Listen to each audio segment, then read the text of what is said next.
this is our first and possibly only guest this week, I think, Finton. The impeccably named, and tell me if I get this wrong, Aideen Shortt. That is correct. That's correct. I just wasn't sure if I was pronouncing your surname correctly because it's spelled rather magnificently with 2 T's. That is actually that's actually a thing I spent a huge amount of my life explaining on phone calls. Is short with 2 T's. It's like it's something that I spent a disproportionate amount of my life having to say. Well, I have a friend who lives in Vegas, who's involved with the women's poker tour, whose name is Rebecca Scales. Now, so far you would think, well, that's a perfectly normal name, but no. Yeah. Rebecca is spelled with 2 B's. So she's constantly corrected on the spelling of her own name. So, no, you spelled that wrong. No, I didn't. And I would think that would be. I'd lose my shit every day, I think, if that was my name. It's bad enough being called John Bruford. Can't even imagine what it's like being called Finton Costello. Well, I just. I can get that though, because Finton's one of my people, so I get that straight off. But it's are you a chairman as well? Let's just go with Irish. Oh yeah, that too. I just assumed you'd graduated to chairman school at the same time as Finton. I'll get my coat. Yeah. So Aideen, your fantastic job title, advisor to Curaçao's Minister of Finance. I mean, that is wonderfully grand, and I love it. What do you do?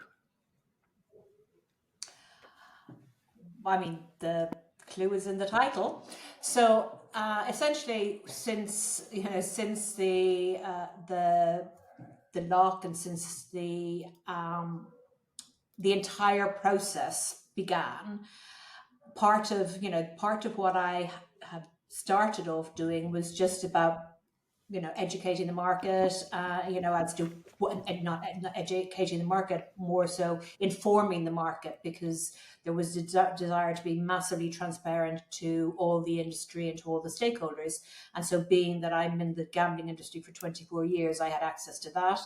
And since then, my job has just kind of grown into whatever I do that helps. So that's kind of, what an advisor does. So it's not necessarily quite distinct. It's not quite distinct in its boundaries. It's however I can help.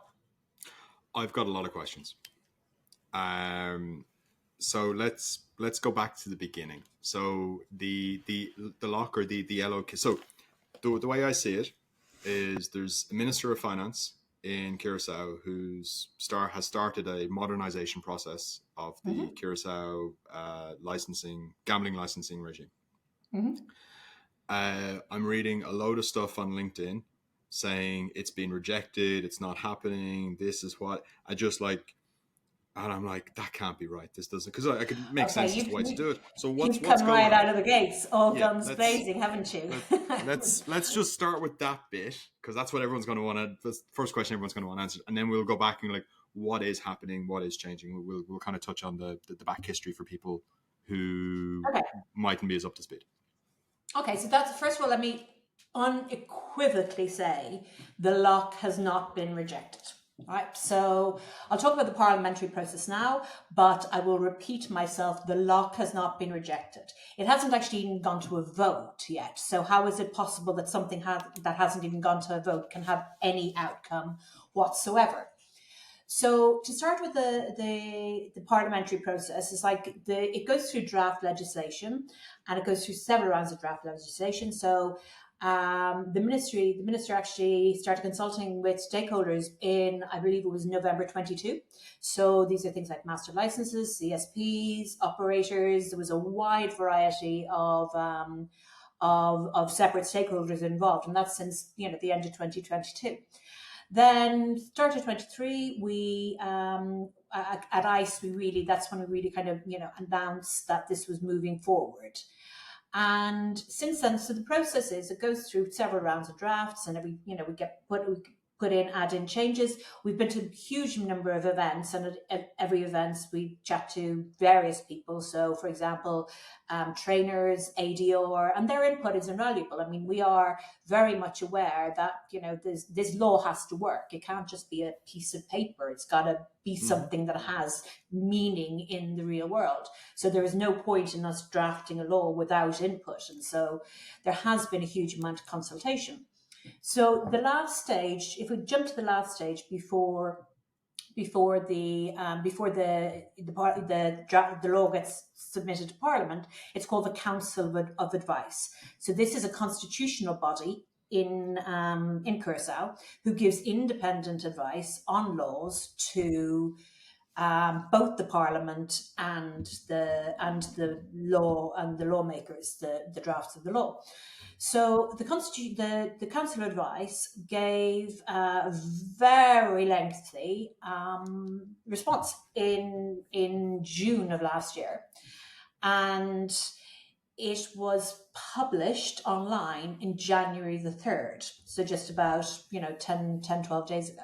And so that's caused a lot of confusion, unfortunately, because the ministry, over the 6 months between submitting it to Parliament and before receiving the Council advice, their recommendations and their notes and their comments, took 6 months to accommodate all of this into the final law. I mean, the Council advice is part of the legislative process, so why would you not do it? But there's a confusion, and I think this has unfortunately caused a lot of the negativity around whether or not the law is passed, because part of that does say as the law cannot be presented as is, and I'm pretty sure any law that goes to council advice, their whole point is to say these are the amendments that you need to do. So that, I think, has caused a lot of misinformation, confusion, and chaos. The fact that it was published now, people think, oh my God, it hasn't been dealt with. Actually, it has. It's been dealt with over 6 months by some absolutely genius legal minds. So the next stage, and this is where it's at now, is that it goes to kind of a small group of ministries. Just kind of, I guess it's just kind of the kind of quick, I don't know what it is, but it goes to a small group of ministries who have a look at it, make sure, ask some questions. And then the real stuff happens. And we haven't even got to that yet, because the real stuff is it goes through 2 separate Q&A sessions. So there's the law has been presented. When it goes to the entire Parliament, they will read, they will review, they will comment, and and the minister will then have to kind of stand up and answer all these questions and defend this and accommodate this. And then after that, changes are made according to the different requirements, because it's still draft. It's still draft. And then it goes through a second round of the exact same thing based on what had been updated. And so it goes through a whole further round of questions and answers, and only then does it go for a vote. So the kind of the melodrama around, oh, the law hasn't passed, is exactly that. It is melodrama, and it is fake news. It's like, and I think what's really interesting is that what's really interesting to me is who has and hasn't picked up the stories. If you look at all the kind of the huge trade press, they've either ignored it or come out in support. And so it's other people with other agendas or whatever. They're the ones that they're slamming the word rejected on the top of sites and communicating what is actually factually incorrect. So that is, that's something that, unfortunately, my job for the last few days has been kind of, has been quite chaotic. But this is something, and we have been very, very clear for months and months. The only source of guaranteed, accurate, and full information is from the ministry or from the GCB.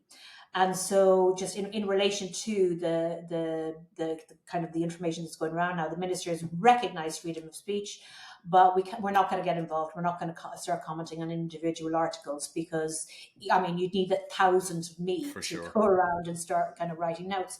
But there's misconception, and some people want there to be chaos, and some people just follow others, and some people have their own agendas, and that is to be expected.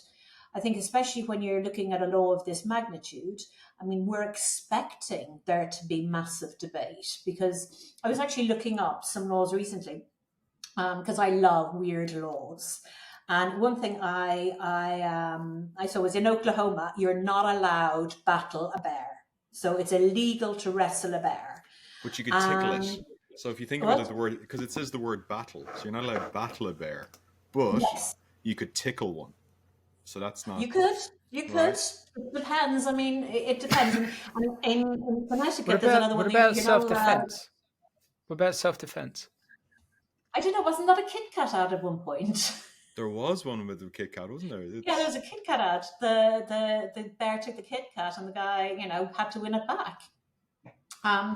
But there's another one I love in Connecticut, which is you cannot sell a pickle unless it bounces, because in the past, you had no, seriously, this is Pickles. true, because in the past people were trying to sell dud pickles, and that's how they judged it. If a pickle bounces, you can sell it.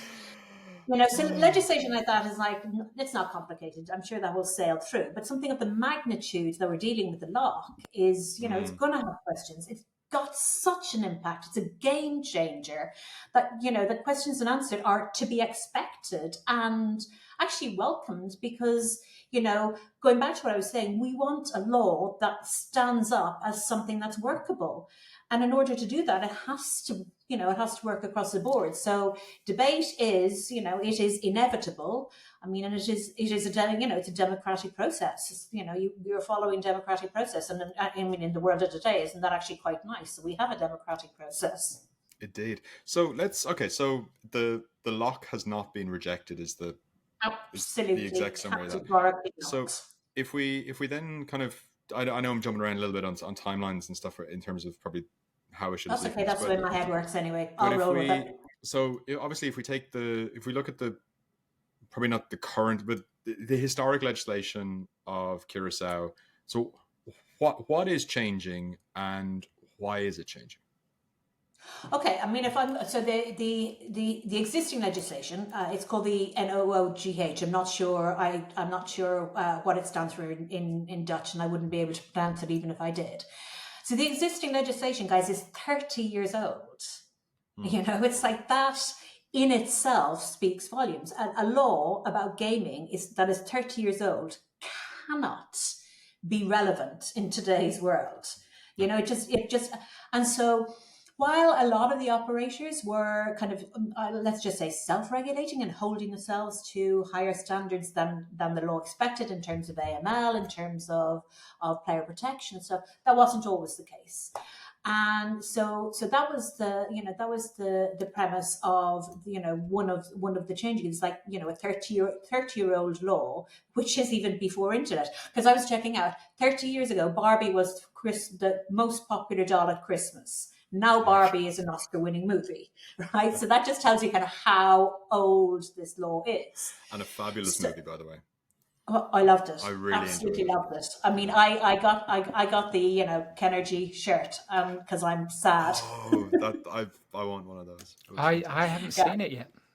Yeah, I'd highly recommend it with the kids. It's a really I'm looking forward to it. It is very good, and it's like, did the whole Barbenheimer thing was I think very good. I because somebody was saying, okay, which do you watch first? If you're doing the two on the one day, and people were saying, okay, people who watch Barbie are mad. You got to start with Oppenheimer, a black coffee, and a pack of cigarettes, and then when that's done, you need a cocktail, lunch, and Barbie. So I actually watched them on 2 separate days, but that allegation was actually, that kind of route is very, very sounds good. like a great weekend. Yeah. So, Sorry. God, I've forgotten where we said we We were. were talking about The law being 30-year-old 30 years legislation. old. Okay, we're talking about the law being 30 years old. Okay, so when the minister came to office,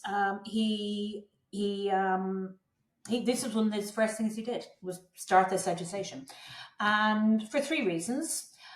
We have been abundantly clear about these. We've repeated them ad nauseum. The first one's economic, the second one's social, and the third one is reputational. So the law at the moment stands that you have a structure where you've got the regulator, then you've got master licenses, and the master licenses can have any number of what we call sub-licensees. Now, the sub-licensee is not actually a licensee, it's a commercial contract. There's only 4 master license holders.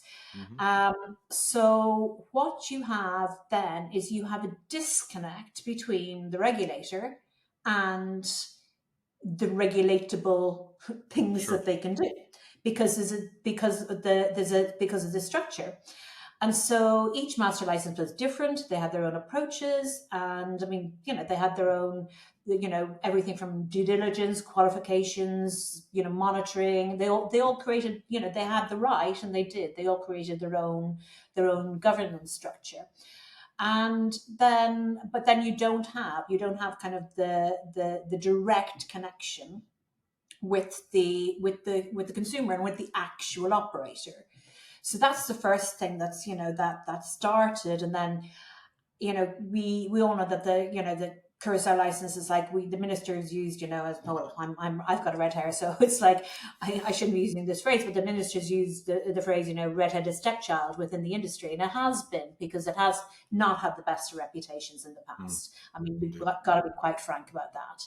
And so part of the reason is there was no control from the country and the regulator over its own reputation. And there has been, I mean, we know that, despite there is AML legislation in Curacao, but it's not connected to the law. And so, I mean, it's, we know there are bad actors going through the country. We know that there's a lot of people that that kind of, quick and easy was a phrase very often used about the Curacao license.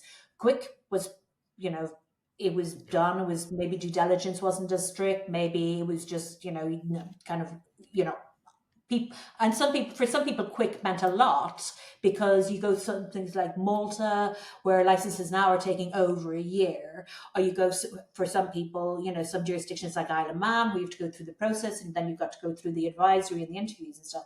So quick for some people meant just I need a license now, but quick for others meant okay, I need to hide stuff, so I'll get stuff quick.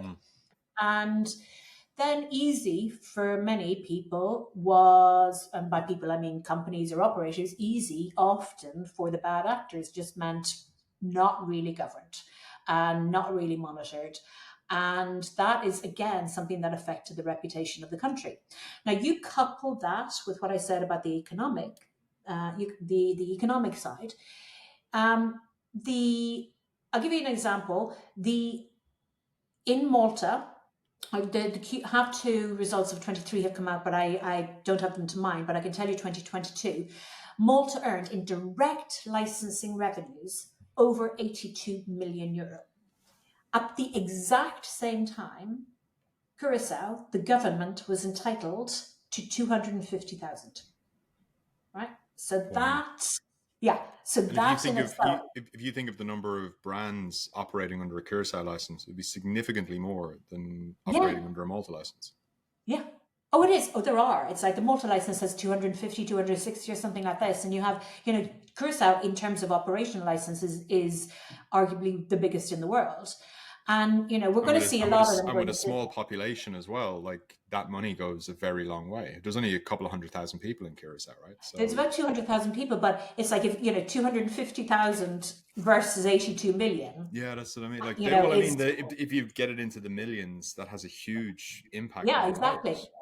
per head of Exactly, and population. also it's just even more than that. It's it's like we all know that if you take the pyramid of kind of the benefits of the economy, that the direct licensing fees is just the tip of the iceberg. Then next you've got the corporate services, and you've got all the banking, and then you've got all the even all the housing, and you get and let's be honest, you've got all the hospitality and we're quite a drinking industry and an eating industry, so it's like you get people there and you get a group going, and it's like, so the economy itself is way wider Mm. than simply the just the license fees. But since most of the operations in Curacao actually happen out of the island. I mean, a lot are in Cyprus, a lot are in Costa Rica and different places. That it's like there was very, very little benefit. So despite the fact that the license fees was negligible, 250,000 is nothing. It's pocket change to the regulatory bodies, and you have some employment. Pinnacle is a great example. You have CSPs, you've got got master licenses, only employment, but nothing compared to other jurisdictions. And so when you have I always compare Curacao to the Isle of Man and Malta, because they are similar in terms of their island nations. They rely on financial and gambling services, tourism in Malta and tourism in Curacao. I can't, sorry, Isle of Man, but I'm not sure that's massively a tourist destination. But they are reliant on these financial services. And you have in Isle of Man, they have over £1 billion in terms of the economy. And the Isle of Man actually this year, their objective is to increase population, because their unemployment rate is so low, and they have got so many jobs to fill from the gaming industry, that their objective is to bring people to the island. Curacao, on the other hand, has an entirely different issue, where there is unemployment, and where there isn't unemployment, you've got highly qualified, highly educated people coming out from university, and their only options for work are in the hospitality industry. So kind of legislation like this, when we already see companies are kind of setting up local offices, they're hiring local people. We're already seeing it, and this is even That's before great. we've gone further down the route. So, and that's kind of the social benefit, is that Curacao does not, as a country, does not get what it deserves in terms of the magnitude of the money that flows through Mm. from the operations. And it not only does it not get what it deserves, but also then you have a reputation it can't control, and money it's not getting. So because the money is going to the private sector, and then you have a lot of the kind of there was a lot of people saying, "Oh, the minister wants to kill the industry," and all that. No, you don't kill the goose that lays the golden egg. You just put it in a different barn. So, and so that's what it's for. And so it's about taking, and the objective isn't to kill the industry. It isn't to put the master licenses out of business. It isn't to put the corporate service providers out of business. It's just to change around the way things are, so that there is a fair distribution, and the country has a benefit and has a control.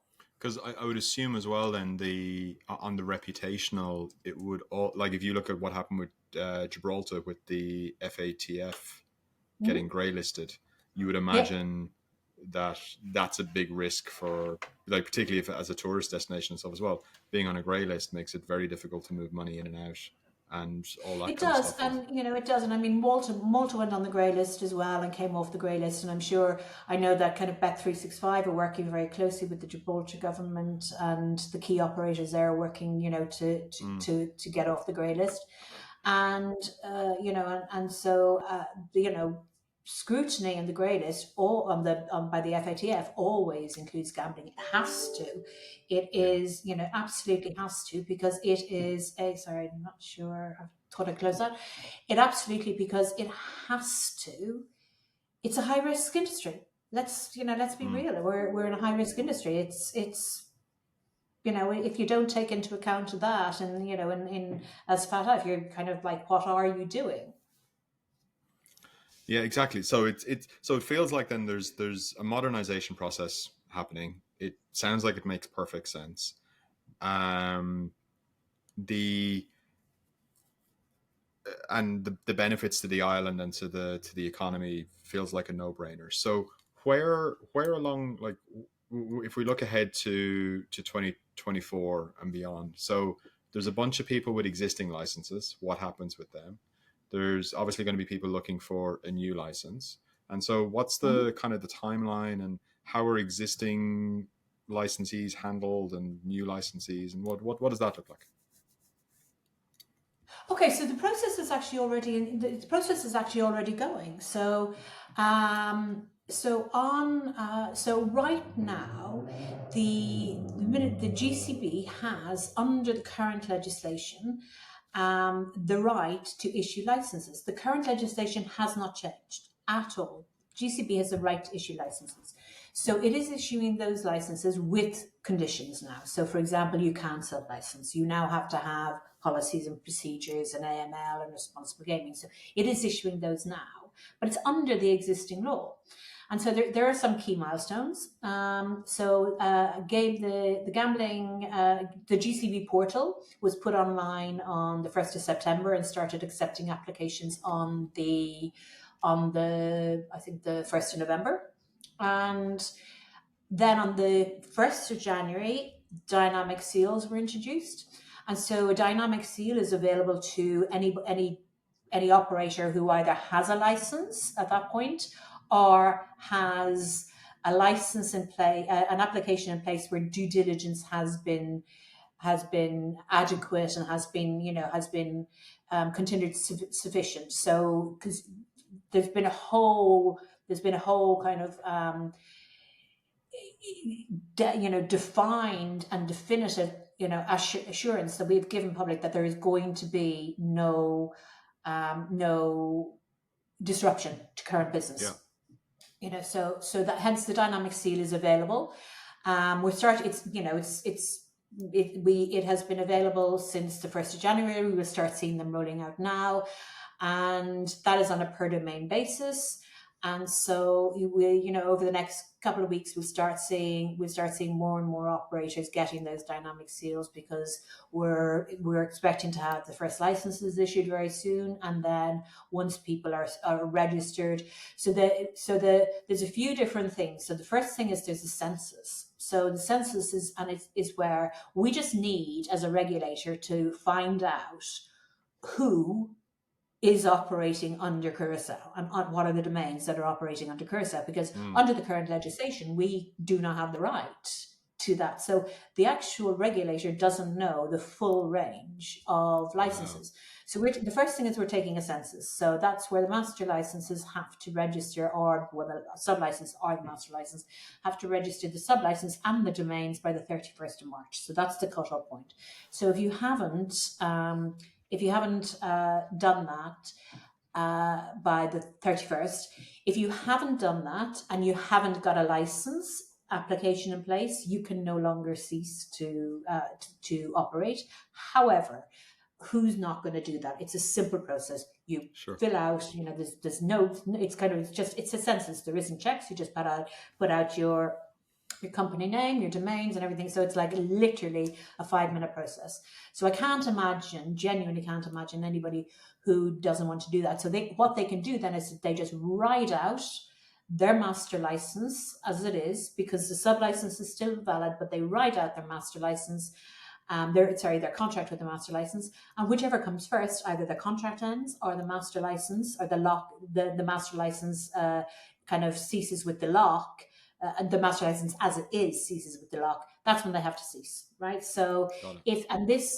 this is probably the way, companies who don't want to continue for whatever reason, who don't want to continue in Curacao, that's going to be the route they will take, and that's fine.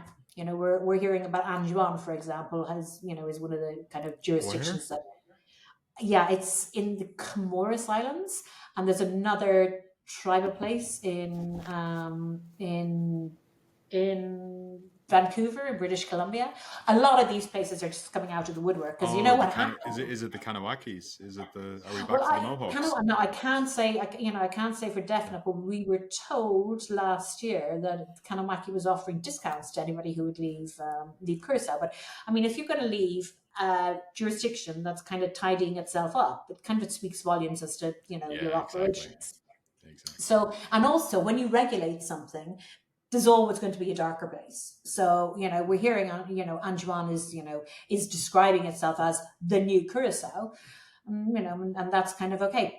Have at it. Like I was saying earlier, it's like there's no loss revenue wise or reputation It's a wise for it's a bad good actors who leave self-selection the process. island. It's a good self-selection process then, in a way. If if they're not willing to go through a licensing process or any sort of due diligence or abide by the rules, Exactly. then it's like, well, actually, we'd like you to leave. Okay, that makes Yeah, sense. exactly. That makes sense. It's like and not that we just like you to leave, but it's no financial loss because there's no Yeah. financial gain from them at the moment. There's just reputational damage. So then going back to what I was saying about the 31st of March. So I'm assuming, and we all assume, that the only people that won't have registered and won't have applied are the ones who want to leave. And that's fine. Like I said, they ride out their existing master license contract, and that's then they either cease to exist or they've moved to another jurisdiction. So where on that time where you have registered and you have a license in place, you continue with the license, and that gets grandfathered in under the lock Mhm. whenever the lock is brought into force. And bear in mind, we have chosen to separate the lock being passing through law and it coming into force because we want to give people enough time so that they can get. We don't want, we know that huge companies is like, have to start putting policies and applications and everything. They just like open a file and just send them through. They've done this a million times.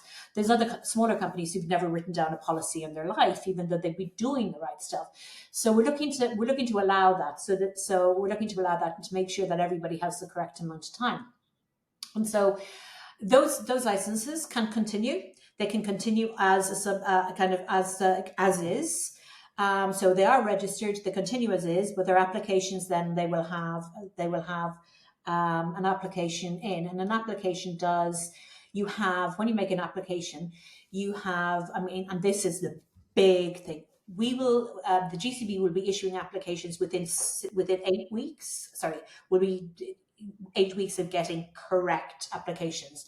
The last kind of quadrant, if you want, of the matrix is where somebody has registered their domain but hasn't yet made an application. Mm. And those operators can continue as is with their sub license agreement under the master license until such a time as either the lock is brought into force or their contract with the master license expires. The issue and the difference with them is they don't have the benefit of being grandfathered in under the lock once it's brought into Got force. it. Whereas Okay. if you the application in, by then you do get grandfathered in.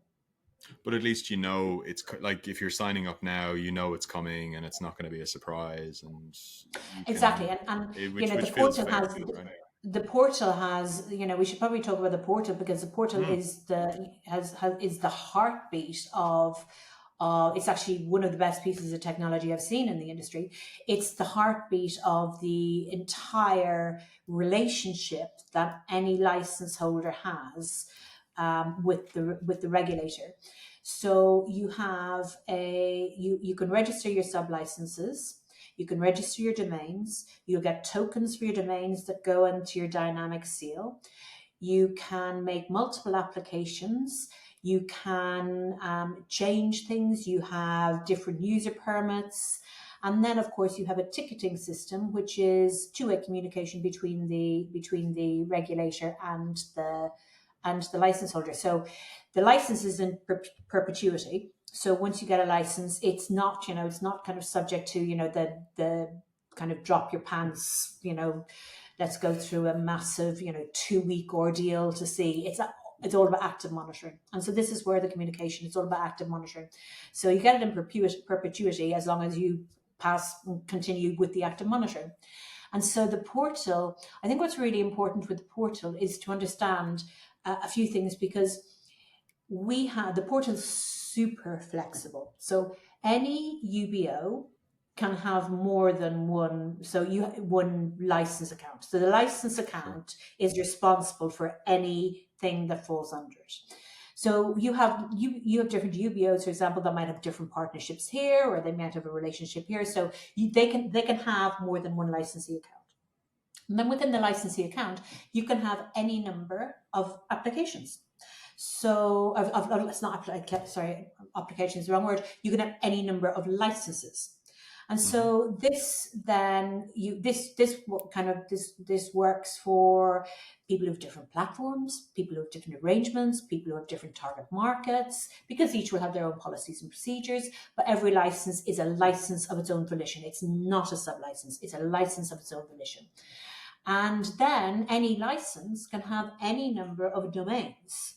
So you have a huge amount of flexibility there, and that was specifically done to accommodate the way business is done right now. So, for example, you have, if you're a master licensor right now, you might want to say, okay, so I'm going to take responsibility for these 10, these 20, these 50 of my, what are now sub-licenses.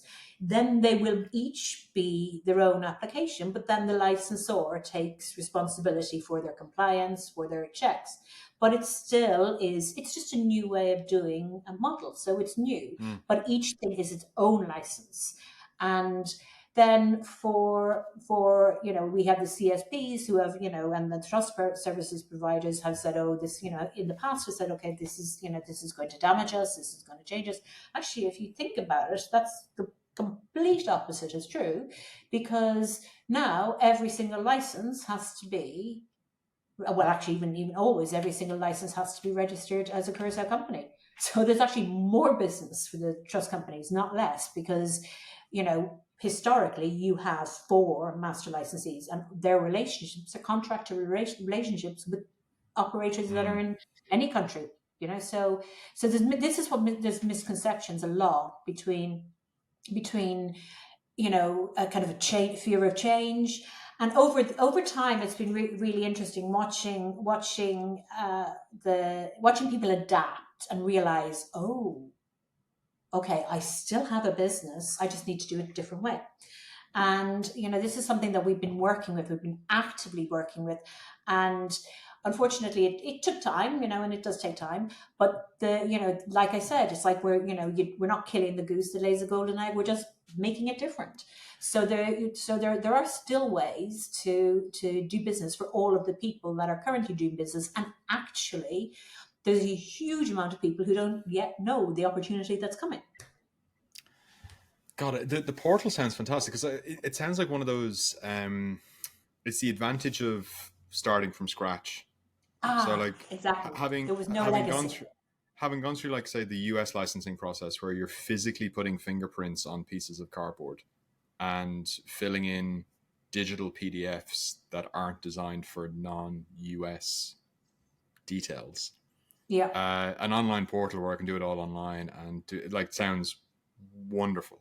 And I think what I suppose the follow-up question to that then is, if you're kind of starting from scratch and it's 2024, so things need to reflect the modern world.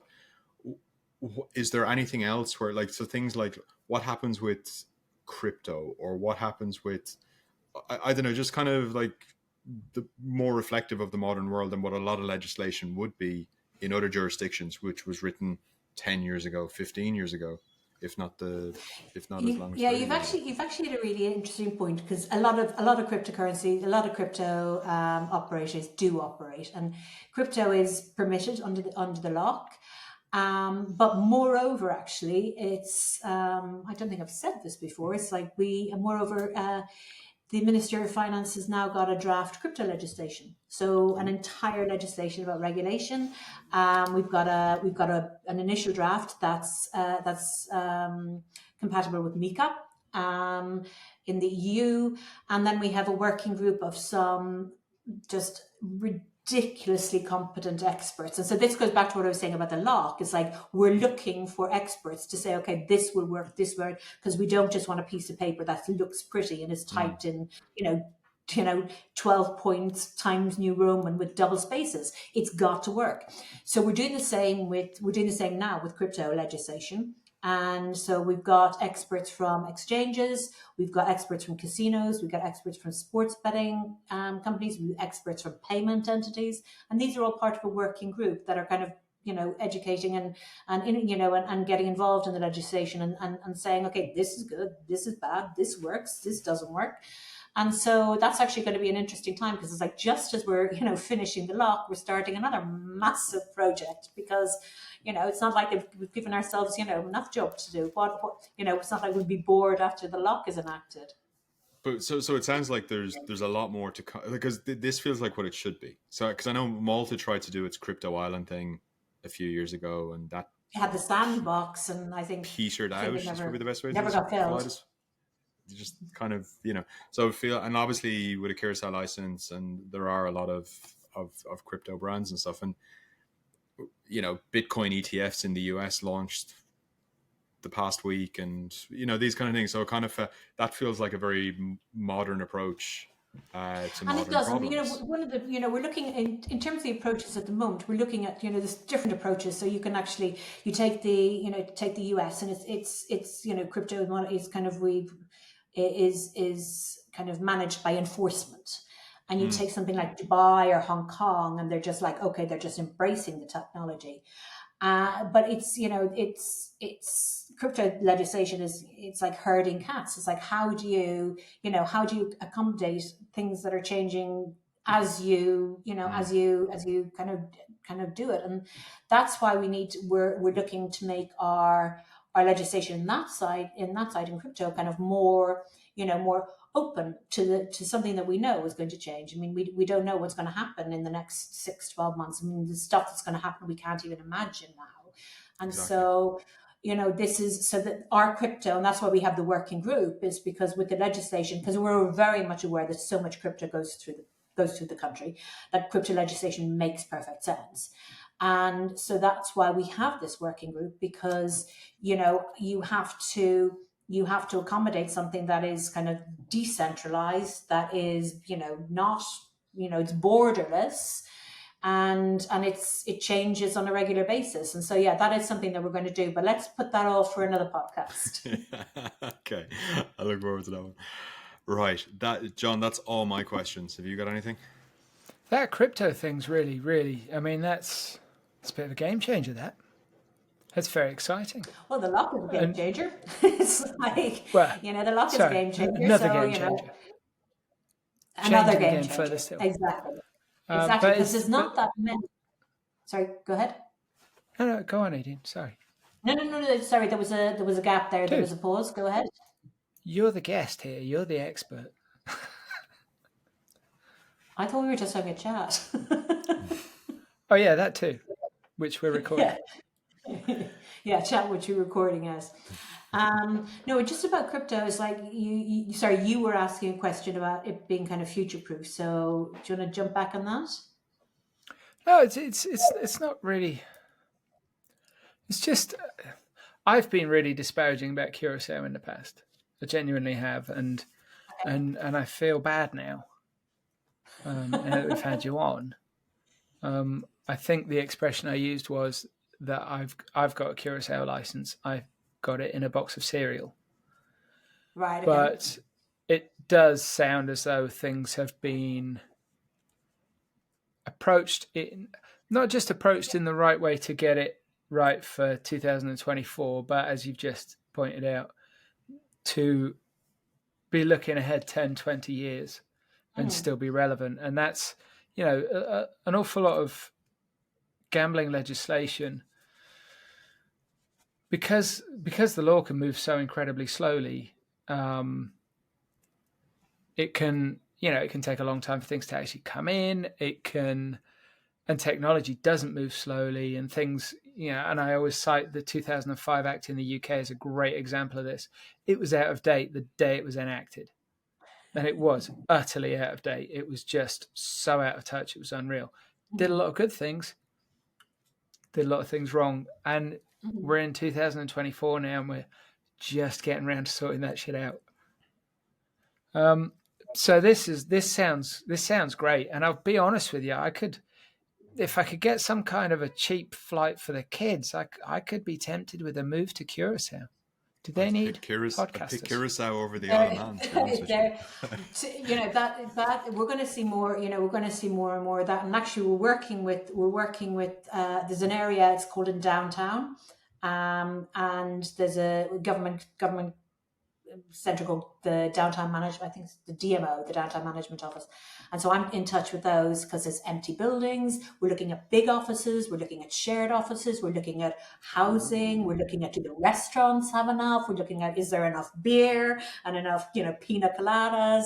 So we're actually working. We're not just looking at from the law. Like I said, we're looking at something that works, because I already know, and it's not something I can share with you, I already know of two ridiculously big companies that are just going, okay, let's just do it. Because one of the things in Curacao as well is you are not, the minister's happy that you structure your company to pay, little or no tax. That's not what he's interested in. It's the industry and building the industry, because that'll generate enough. So there's a lot of companies for whom not just for whom just it makes sense from a kind of an operational point of view for their Curacao business, but also for a wider business. So with this, and as we know, as I was saying, kind of Fintan, you know as well, us gaming industry people, and John, we hang out together. So there's a whole area that we're working with to facilitate. And so, come to Curacao. So we had an event. Last year. I'm sure there's going to be more. And actually, just to show you how embracing, we had an event last September, small event. It was kind of just mainly for the locals. And there were two things that were just absolutely fascinating. First one was the World Poker Tour, in a show of 100% support, actually put on a Curacao Invitational just to show it was to support that event. Never been done before. They never kind of done that. And they just put on a Curacao Invitational, just a small event for just to literally say, we support what you're doing. And the second thing, in terms of kind of support, just where it's like I know more than you do. It's like the numbers of license, the numbers of license accounts that are being opened now, that are opened already, is magnificent. So this will take time. I mean, we're under no illusions, and it's not going to be easy. But it's. Do you remember, Fintan, when we started? We were there at the start of online gaming back in 2000. And I remember going into a meeting with the head of a very large company, who said, "Oh, this is not going to work. Sorry, not going to work." And he did nothing. He was like, "Go away, not going to work." And then I was working for actually Coral Eurobet at the time. And one of my first things was, okay, Aideen, do we want an online casino or an online sportsbook? And I was like, well, I don't know, do we? And so I was told, okay, present to the board in 2 days, and we want, one piece, that was told, we want one A4 paper with bullet points and a conclusion. And I was like, okay, shit. So I went away, and I was like, things then were like, okay, what's the concern? Cannibalization of the land-based industry was real. Yeah. You had, of course, people didn't know, weren't even transacting on the internet. So it was kind of like, okay, does the internet actually work in this regard? And I always say, and you were part of this, and John, I don't know how far back you go in this, but I always say, and I didn't say this, somebody said it to me, and I wish I came up with it, that we were the bright young things, that we were in our 20s, we were smart enough that if it was going to work, we were, We were the ones Mm-hmm. that would kind of make it work, but we were entirely disposable if it didn't. It's like so so we were there, and we've done this. We've done this, and that's how I see with Curacao, and that's how I see. We were, you and I, we saw start of Malta in 2004. We saw the start of so many jurisdictions, and what we're dealing with now in Curacao is effectively a new jurisdiction, just with thousands of operators, which makes it much more difficult. But we're an industry that is has overcome so much adversity and so much negativity, and I love I've never done anything else in my career except this, and I absolutely love it. And you go back to the early days. You remember when we'd wake up one day and it would be like, okay, MasterCard has turned off their payment processing, and we'd wake up another day and then it was Black Friday. We're like, okay, how did that happen? And so nothing's easy, but nothing's easy, but we're doing this for the right reasons, and we're doing it, in the right way. And that's, I think why John, I hope you don't tell us about cereal boxes in the future. And then I think when you look at what we're doing now, when we look at then following it on with the crypto stuff, it's like there's a long game here. There's a long game here. I think by the sounds of it, I won't be saying cereal boxes. I'll be saying mine came with a luxurious tray of Ferrero Rocher. Exactly. No, honestly, it sounds great and refreshingly forward-looking, and put together with competence and intelligence. And it's not every day that you can say that about things that happen in the gambling industry. I sound so negative, but I'm not being. I promise. It sounds really cool. You're not the only one. We've had to, we've had a, it's been quite a job, but it's been very challenging. But actually, it's a kind of a bizarre pleasure for me to do something like this. It's to be involved in something that of this magnitude. So it's probably my favorite job I've had.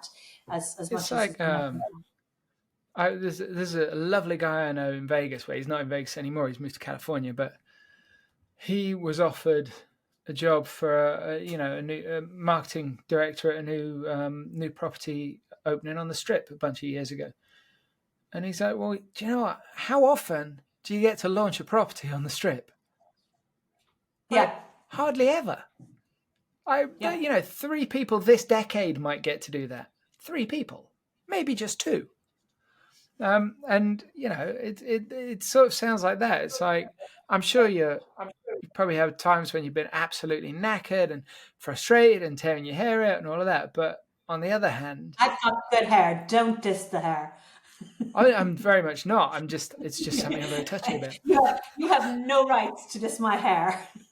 Yeah, but check these bad boys out. I know. I'm just going to backcomb nose for my fringe. But you get to the end of a project like this, or it's ongoing presumably. But you must feel so satisfied at the solutions that you've not just found, but that you've created. Because this is a creative problem, or a problem with creative solutions, and you must feel pretty good. I think we do. I mean, the whole team that's been working on it is like, it's been, what you've seen. It's kind of like, you see a duck kind of really gliding, and underneath it's just kind of chaos and getting stuff done. So there's been a huge amount of work done by some incredibly qualified and incredibly smart people. So, to be, I get the joy of, being at the front and waving at people. But there's for us all to get done. I think when the minister put out it was in December the 18th, when he put out the statement saying that the Lock had entered Parliament, it was, and he expressed gratitude to the whole team and said, "Oh, we've come so far." And it's true. It's just like there's a lot of really smart people behind this. And now it is we have the licensing under the current legislation, and then it will transfer onto the licensing under the law when that is brought into force. And so there's there's no going back. It's also a lovely position of, while it's effectively a new licensing a new jurisdiction for all intents and purposes. It's beginning with a whole bunch of people in it already, and established professionals and businesses already there, and that's pretty cool. It would not surprise me if some of the big businesses that you mentioned that are looking at it. It would not surprise me in the slightest if some of them were based in the British Isles. I bet they're looking around at the moment thinking Stoke or Curacao. Maybe not that one, but I'm actually heading over. I'm actually heading over to Curacao next in a couple of days. We're going to be doing a press conference for the local press there, and I'm going to be kind of hanging out with the GCB and doing a lot of stuff pre-ice. So yeah, I get to suffer through snorkeling with turtles. And you guys are also, I believe, the Curacao, the gaming board are at ICE as well, right? Yes, we are. Actually, yes, that's a really good point. Thanks for raising it. We are at stand N9260, and we have a combination of both the ministry and the GCB. So we're bringing everybody, and this again is what I was saying about transparency. Just come visit us. We're there, and we have always said if you want the full and accurate truth, you'll only get it from us. Sorry, not that you only get it. You're only guaranteed to get it from us. So yeah, we have a big stand at ICE, and come say hello. Brilliant. Could you bring some information about flats to rent as well, and I'll just come and pick that up. Property brochures. Podcast studio size. Down in the DMO in the nice region. Yeah, I can certainly do that. Fantastic. To be honest, I tend to gravitate towards the slightly slummier regions in most places, but that's to do with affordability. Brilliant. And that's great because, of course, Fintan, that ties in with, I don't know if you're aware of this, but one of our key sponsors. How do slums tie into what you're about to ask, Fintan? Oh no, not that bit. Not that bit. The ice bit. The ice bit ties in with that. Not slumming it. Although there are some shitty parts of Canary Wharf in that region. No, because it ties in with one of our key sponsors, Clarion Gaming, who are the organisers of ICE. Were you aware of that? Very much. And you were asking Fintan, and I just realised I answered that question. That's up, okay. Well, there's lots of connections to ICE, John. So obviously, Clarion Gaming, one of our headline sponsors, is organising ICE, and we'll be on the ground trying to do some stuff. Also, our brand new sponsor for 2024, Optimove. Optimove, you say? Optimove.com will also be at ICE, and they are at stand N5110. Oh, you're good. And apparently, if you say you listen to the Gambling Files podcast and you go to their stand, you'll get an Amazon voucher.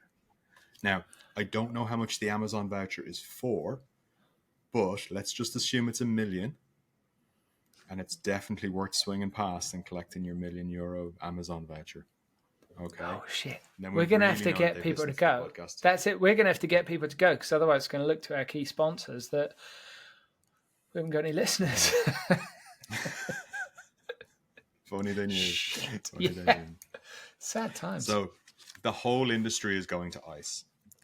Yeah. Aideen, we'll love to see you there. 40,000 people now, isn't it? At the online side. It's going to be huge. And it's the last London one.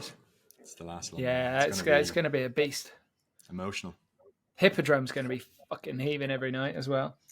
I just booked my hotel, so I'm excited. Good for you. It's a single room in a hovel. Nice. But the continental breakfast is included, but it says continental. What it means is gruel. Vending machine. A gruel vending machine, yeah. If I'm lucky.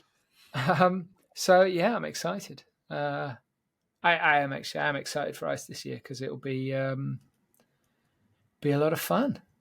It will. And I think there's an awful lot. I know there's been businesses making redundancies and there's been closures, certainly on the land-based gaming side and all of that.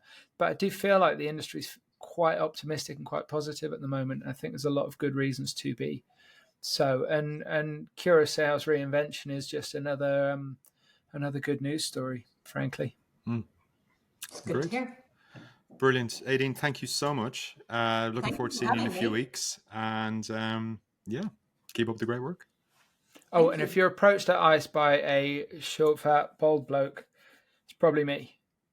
Going, Aideen, Aideen, Aideen, and your security's around you. I'll be going, no, I'm a close personal friend. It's I'll me. say hello. I'll say hello, and then you can bring me to Optimove, and I'll collect my Amazon voucher. Somebody was listening, Fenton. Thanks, Aideen. Safe. Lovely to meet you. Thank you. Bye, everybody.